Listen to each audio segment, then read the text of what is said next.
नमस्कार, मैं दीपक शर्मा, मेरे यूट्यूब मंच पर आपका स्वागत। दोस्तों, क्या मोदी सरकार का समर्थन करने वाले दिल्ली के किंग मेकर नायडू बाबू, क्या इनको भी जांच एजेंसियों का डर दिखाकर कहीं ना कहीं ब्लैकमेल किया जा रहा है? क्या नायडू बाबू पर दबाव डालकर मोदी सरकार अपने बहुत से बिल, बहुत से कानून पास करवा रही है, कई मुद्दों पर समर्थन ले रही है? मिसाल के तौर पर मोदी सरकार ये जो नया कानून लाई है, नया रोजगार गारंटी कानून, जी राम जी, मनरेगा को बदल कर ये जो कानून आया है, क्या इस कानून पर, इस बिल पर नायडू बाबू ने सख्त ऐतराज किया था? और मौखिक तौर पर फोन से उन्होंने इस ऐतराज को कहीं ना कहीं जाहिर भी किया था दिल्ली दरबार से, गुजरात लॉबी से। ही वॉज नॉट रेडी, वो तैयार नहीं थे। और वैसे भी नायडू बाबू ये नाराजगी, क्योंकि भाई समर्थन दे रहे हैं मोदी सरकार को, एनडीए के सीनियर लीडर है, तो कैमरे पर तो नायडू बाबू बोल नहीं सकते थे, कैमरे पे तो बोल नहीं सकते थे। लिहाजा नायडू बाबू के जो सबसे खास मंत्री हैं, वित्त मंत्री हैं पी केशव साहब, उन्होंने इंडियन एक्सप्रेस अखबार को और कई मीडिया आउटलेट्स को एक इंटरव्यू दिया बिल पास होने से पहले कि भाई ये जो कानून मोदी जी ला रहे हैं, रोजगार कानून, इस कानून में तो राज्य सरकार को मोटा पैसा खर्च करना पड़ेगा और सरकार से, केंद्र सरकार से मदद कम मिलेगी, हमें ज्यादा पैसा खर्च करना पड़ेगा। लिहाजा आर्थिक बोझ बढ़ जाएगा। आंध्र प्रदेश की तिजोरी खाली है, 4 लाख करोड़ से ज्यादा का कर्जा है। ऐसे में इस कानून को हम कैसे लागू करेंगे? हमारा तो दिवाला पिट जाएगा। लिहाजा नायडू के मंत्री ने ऑन रिकॉर्ड इस बिल का एक तरह से विरोध कर दिया और नायडू बाबू के जो ऑफिसर्स थे उन्होंने भी मीडिया से कहा कि इट्स नॉट पॉसिबल, इस बिल को हम लागू करने में एक तरह से असमर्थ हैं। यही नहीं, नायडू बाबू के जो ब्यूरोक्रेट्स थे, आईएएस ऑफिसर्स थे, वित्त मंत्रालय के अफसर थे, बाबू थे, उन्होंने भी कहा कि साहब अगर ये कानून हम लागू करेंगे तो कम से कम हमारा बजट अलाउ नहीं करता, इतना कर्जा चढ़ा है और चढ़ जाएगा। अब दोस्तों, एक तरफ नायडू बाबू तैयार नहीं थे और दूसरी तरफ मोदी और शाह भी तैयार नहीं थे, वो भी झुकने को तैयार नहीं थे। यानी उनका मानना था कि बिल तो लाना ही लाना, ये कानून तो पास होगा ही होगा और नायडू बाबू को पास करना ही करना पड़ेगा। दरअसल मोदी और शाह एक तीर से 2 शिकार कर रहे थे। नंबर 1 कि वो चाहते थे कि कांग्रेस की जो स्कीम है महात्मा गांधी के नाम पे, जिसे हम मनरेगा कहते हैं, बड़ी पॉपुलर स्कीम है जिससे गांव वालों को रोजगार मिलता है, उसकी गारंटी मिलती है। एक तो महात्मा गांधी का नाम हटाना था और उसकी जगह जी राम जी, विकसित भारत जी राम जी, ये उसका स्कीम का नाम रखना था। और इसके अलावा एक और भी मोदी का आइडिया था कि भाई राज्य सरकारें जो हैं वो भी पैसा खर्च करें, वो भी अपनी तिजोरी खोलें। और वैसे भी फाइनेंशियल मामलों में मोदी जी लोगों से खर्चा तो करवाते हैं, चाहे हम हो, चाहे आप हो, चाहे राज्य सरकार हो और चाहे एनडीए की राज्य सरकार हो, खर्चा तो करवाते हैं, छोड़ते नहीं है वो। और इसलिए मोदी ने तय कर लिया कि चाहे कुछ हो जाए ये कानून पास होगा। और इसमें चाहे वो नीतीश कुमार हो, चाहे वो चिराग पासवान हो, चाहे वो एकनाथ शिंदे हो, चाहे वो अजीत पवार की पार्टी हो, और चाहे सबसे बड़े समर्थक, सबसे ज्यादा एमपी वाले किंग मेकर नायडू बाबू, समर्थन तो देना पड़ेगा। अब दोस्तों, आपको पता ही है कि गुजरात लॉबी किस तरह से काम करती है। अब ऐसा किसी ने मुझे बताया कि दिल्ली से फिर फोन गए नायडू बाबू को और उनसे कहा गया कि साहब देख लीजिए, मोदी जी तो ये चाहते हैं। नायडू बाबू ने कोशिश करी समझाने की, अमित शाह तक पैगाम पहुंचाने की, लेकिन बात बनी नहीं और अल्टीमेटली नायडू बाबू को नाराजगी के बावजूद तैयार होना पड़ा। वैसे भी नायडू बाबू की कुछ दुखती रगें भी हैं, चाहे वो सीबीआई हो, चाहे वो इनकम टैक्स हो, चाहे वो ईडी हो, चाहे वो कुछ और जांच एजेंसियां हो, रडार पे तो नायडू बाबू हैं। और वो जो कैपिटल सिटी बना रहे हैं, अपनी नई राजधानी बना रहे हैं अमरावती, उसमें भी घोटाले की बहुत सी शिकायतें सुप्रीम कोर्ट तक पहुंच चुकी है। तो नायडू बाबू को कहीं ना कहीं दबना पड़ा, क्योंकि फिर अगला कदम आप जानते ही हैं, अमित शाह की जगह फिर ईडी का डायरेक्टर उनसे बात करता। बहरहाल आज खूब शोर शराबा हुआ, हंगामा हुआ, विपक्ष ने, आप कह सकते हैं, पूरी तरह से स्पीकर को घेर लिया। जो मंत्री शिवराज सिंह चौहान थे, जो ये बिल लेके आ रहे थे, कानून पास कराना चाह रहे थे, उनका भी जबरदस्त विरोध हुआ। और टीडीपी, नायडू बाबू की जो पार्टी है, उसको भी समर्थन देना पड़ा। लेकिन यहां पर एक चीज मैं अंडरलाइन करना चाहूंगा कि नायडू बाबू के जो सांसद हैं, करीबी सांसद हैं, श्री कृष्णा, उन्होंने दबी जुबान से समर्थन तो कर दिया, लेकिन उन्होंने ये जरूर कहा कि साहब ये जो रोजगार गारंटी कानून आप बनाने जा रहे हैं, इससे आर्थिक बोझ बढ़ जाएगा। कर्जे में डूबा हुआ आंध्र प्रदेश है, जरा वहां के लोगों की सोचिए। ये जब रोजगार गारंटी स्कीम हमको लागू करनी पड़ेगी, जब हमें वो पैसा खर्च करना पड़ेगा, अरबों रुपए, ये कौन लाएगा? इसकी मदद तो करिए आप कम से कम। State is a revenue deficit state. When we have to cough up 40% from the side of the state to fund this scheme, we request the same amount of support that has been extended by the central government for the last 1.5 years to be extended. अब दोस्तों सच्चाई यह है कि नायडू बाबू को थोड़ी बहुत मोदी से मदद मिल रही है, उनको ग्रांट्स मिल जाता है, फंड मिल जाता है, बाकी राज्य सरकारों से बेहतर उनको जो है मदद मिल जाती है। लेकिन एक सच्चाई, कड़वी सच्चाई ये भी है कि मोदी जी के जो इस तरह के फैसले हैं, और कई फैसले हैं, जो नायडू बाबू की राजनीति को दिन ब दिन कमजोर करते जा रहे हैं। मिसाल के तौर पर जब वो वक्फ कानून लाए थे तो भी नायडू तैयार नहीं थे, लेकिन उनको आखिरकार झुकना पड़ा, वक्फ कानून को पास करना पड़ा। लेकिन हुआ क्या कि नायडू बाबू का जो एक मजबूत मुस्लिम वोट बैंक था, जो हमेशा उनके साथ खड़ा रहा बुरे वक्त पर, वो मुस्लिम वोट बैंक भी कहीं ना कहीं वक्फ कानून पर समर्थन देने से कमजोर हो गया। और कई और मोदी जी के ऐसे फैसले हैं जिसने नायडू बाबू की राजनीति को आंध्र प्रदेश में कमजोर किया। यही नहीं, मोदी जी की जो नीति है नायडू बाबू के साथ, वो भी ठीक नहीं है। एक तरफ वो समर्थन मांग रहे हैं, थोड़ा बहुत ग्रांट और फंड भी दे देते हैं, और दूसरी तरफ जो जांचें हैं, बहुत सी जांचें अभी भी अटकी हुई हैं, उसमें फाइनल रिपोर्ट नहीं लग रही। और बात यहीं पर खत्म नहीं हुई। मोदी जी आजकल बड़ी चालाकी से नायडू बाबू के जो जानी दुश्मन हैं, ये साहब जगन मोहन रेड्डी, यानी आंध्र प्रदेश के पूर्व मुख्यमंत्री, इनको भी कहीं ना कहीं सपोर्ट कर रहे हैं। यानी नायडू बाबू के खिलाफ जो दुश्मन हैं, उनको भी मोदी जी सपोर्ट कर रहे हैं, ताकत दे रहे हैं। अब आप सोचिए, इन परिस्थितियों में नायडू बाबू कितने खुश होंगे मिस्टर मोदी से। और दोस्तों, इसीलिए आज का जो बड़ा सवाल है वो ये है कि क्या नायडू बाबू इसी तरह गुजरात लॉबी के हाथों ब्लैकमेल होते रहेंगे, अपना नुकसान करते रहेंगे, अपने वोट बैंक का, अपनी राजनीति का नुकसान करते रहेंगे, या फिर किसी ना किसी मोड़ पर, किसी ना किसी समय पर वो कोई बड़ा फैसला भी लेंगे। और बड़े फैसले से मेरा मतलब है कि क्या आगे चलकर अगर पानी गले तक आ गया तो क्या नायडू बाबू समर्थन वापसी पर, मोदी को समर्थन वापसी पर विचार भी कर सकते हैं? बड़ा सवाल है। अब इसी बड़े सवाल को लेकर आज दो एक्सपर्ट्स को बुलाया है। हमारे साथ आंध्र प्रदेश से सीधे लाइव हो रहे हैं राजशेखर राव साहब। राजशेखर राव साहब का जो घर है आंध्र प्रदेश में, नायडू बाबू के घर से कुछ दूरी पर है, उनका जो पुश्तैनी मकान है। इसलिए राव साहब, आप कह सकते हैं कि कई बरसों से नहीं, कई दशकों से नायडू बाबू को फॉलो कर रहे हैं, ट्रैक कर रहे हैं, और अच्छी हिंदी बोलते हैं। उनको सुनिएगा मिस्टर राव को।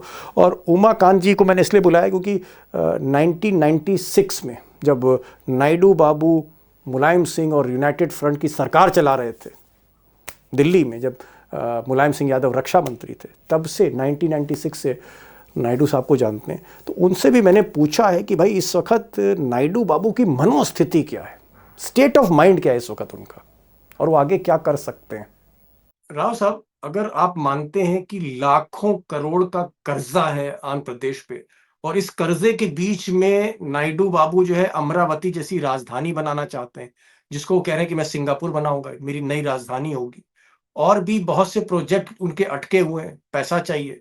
और ये जो 40% पैसा, ये जो स्कीम है मनरेगा की, ये जो स्कीम, नई स्कीम आई है, कानून जो बनने जा रहा है, उसमें पैसा कहां से आएगा? तो नायडू बाबू ने तो हाथ खड़े कर दिए, और आज उनकी जो पार्टी के लीडर हैं, उन्होंने कहा कि भाई हम चाहते हैं कि ये 40% हमें दिया जाए।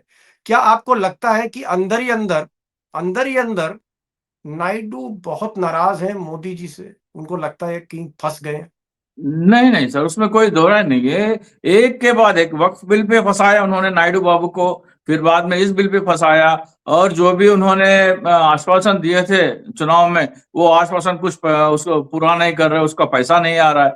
मतलब जो केंद्र सरकार को पहले से देना है वो तो नहीं दे रहे हैं, और जो अतिरिक्त बोझ जो डाल रहे हैं उससे नायडू बाबू बिल्कुल खफा है। खफा नहीं, गुस्से में है वो, लेकिन इजहार नहीं ओके, कर सकते, उनकी मजबूरी है। मजबूरी है। मतलब अगर वो गुस्सा करेंगे या कुछ कन्फ्रंट करेंगे मोदी को, तो अमित शाह सीबीआई ईडी की फाइल फिर से खोल देंगे, ये आप कहना चाह रहे हैं? अमरावती का फाइल खोलने के लिए कम से कम 800 एप्लीकेशन सुप्रीम कोर्ट में पेंडिंग है आज के तारीख में।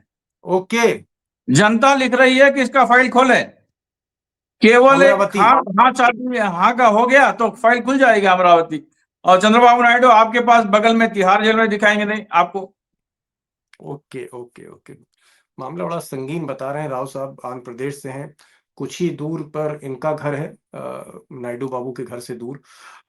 अच्छी तरह से जानते ही कह रहे हैं कि भाई जो अमरावती शहर, नया शहर, नई कैपिटल बन रही है सिंगापुर जैसी, उसको, उसमें घपले को लेकर हाँ शिकायती पत्र सुप्रीम कोर्ट में गए हैं।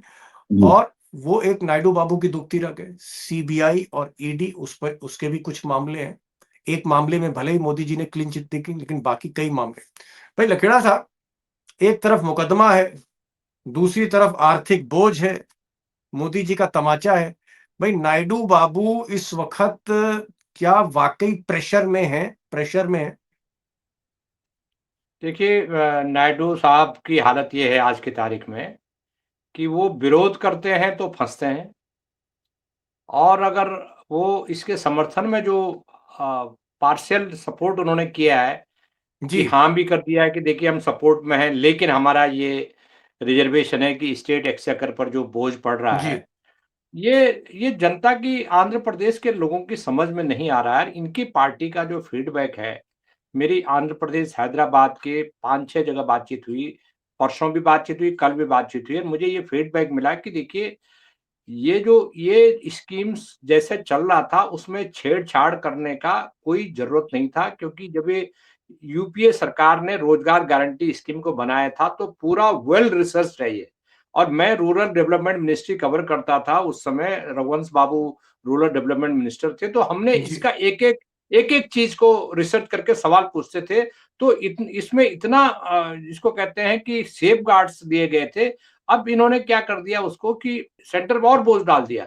अब जो जी जो आंध्र प्रदेश और बाकी राज्य हैं, इवन इवन तमिलनाडु है, जी इवन और भी स्टेट, उनका ये कहना है कि देखिए जो स्टेट्स में जो सेंट्रल टैक्सेस का जो बजट है स्टेट गवर्नमेंट में, उन उस बजट में पहले से ही सिंकिंग हो रहा है, पहले से वो छलनी करके नीचे जा समझ रहा गए। है। तो ऐसी आप दशा कह में रहे, एक नई स्कीम डाल करके आपने एक एजेंडे के तहत ये स्कीम डाली है, कोई समझ जरूरत नहीं गया। थी इसको बदलने की। आप कह रहे हैं कि इससे मनरेगा जी की स्कीम को ना उसका नाम बदलना चाहिए था, ना उसकी पॉलिसी को बदलना चाहिए था। अलग से जो आपने बोझ डाल दिया राज्य सरकारों में कि भाई 40% पैसा तुम दोनों, अगर 10 रुपया हम देंगे तो उसमें 4 रुपए आप दीजिए, 6 हम देंगे, 4 रुपए आप दीजिए। सही कह रहे हैं आप कि बोझ बड़ा है, बोझ बड़ा है उन पर। अब मुझे ये बताइए राव साहब, अगर नायडू बाबू पे मोदी जी बोरी पे बोरी डालते जा रहे हैं, बोझ डालते चले जा रहे हैं, और नायडू बाबू की कमर झुकती जा रही है, ऐसा तो नहीं है कि दो चार और इस तरह के बिल डाल देंगे तो कमर ही टूट जाए नायडू बाबू की? नायडू बाबू के पास अब क्या विकल्प है? क्या कर सकते हैं वो? क्योंकि जनता तो मुझे लग रहा है परेशान हो रही होगी, और अगर जनता ही अगेंस्ट हो गई नायडू बाबू की, तो नायडू बाबू को मिलेगा क्या? ना खुदा ना विसाले सनम। जी सर जी। आप प्रेशर कुकर को 4-5 सीटी के बाद बंद कर देना चाहिए, नीचे आंच बंद करना है। आप उसको चालू रखेंगे और प्रेशर देंगे तो प्रेशर कुकर का विस्फोट होगा, फट जाएगा। तो फट जाएगा। तो चंद्रबाबू नायडू की हालत यही है। तो जितना हो सका वो सह गए, लेकिन इसको भी शायद सह जाएंगे, लेकिन एक भी अगला कदम मोदी के ऊपर, चंद्रबाबू नायडू पर दबाव लाने का होगा तो शायद वो भड़क जाएंगे और गुस्से में फूट जाएंगे। शायद कुछ भी नहीं, चाहे कुछ भी हो जाए, वो निर्णय भी ले सकते हैं, निर्णय ले सकते हैं। ले सकते हैं, लेकिन बर्दाश्त के बाहर है। मतलब एक्सट्रीम हो गया, ये तो एक्सट्रीम से एक्सट्रीम हो गया। तो ओके। चंद्रबाबू नायडू का हाँ मजबूरियां काफी है। उनको एक्चुअली एक तरह से मोदी ब्लैकमेल, उनका जो मिजाज है मोदी का, ईडी सीबीआई से ब्लैकमेल करवाना, वो तो करते ही हैं, लेकिन चंद्रबाबू नायडू के ऐसे पुख्ता सबूत है मोदी के पास कि वो कुछ बात ही नहीं कर सकते। तो लेकिन वो भी कितनी देर बर्दाश्त करेंगे, एक हद होगा उसका भी, उसके बाद में शायद वो फूट पड़ेंगे। ओके, लखड़ा साहब, राव साहब का कहना है कि भाई प्रेशर पर प्रेशर मोदी जी डाल रहे हैं नायडू बाबू पे, और नायडू बाबू कब तक इस प्रेशर को बर्दाश्त करेंगे? अगर इस तरह के 2-4 कानून और मोदी जी ने बना दिए तो नायडू बाबू की तो राजनीति खत्म हो जाएगी।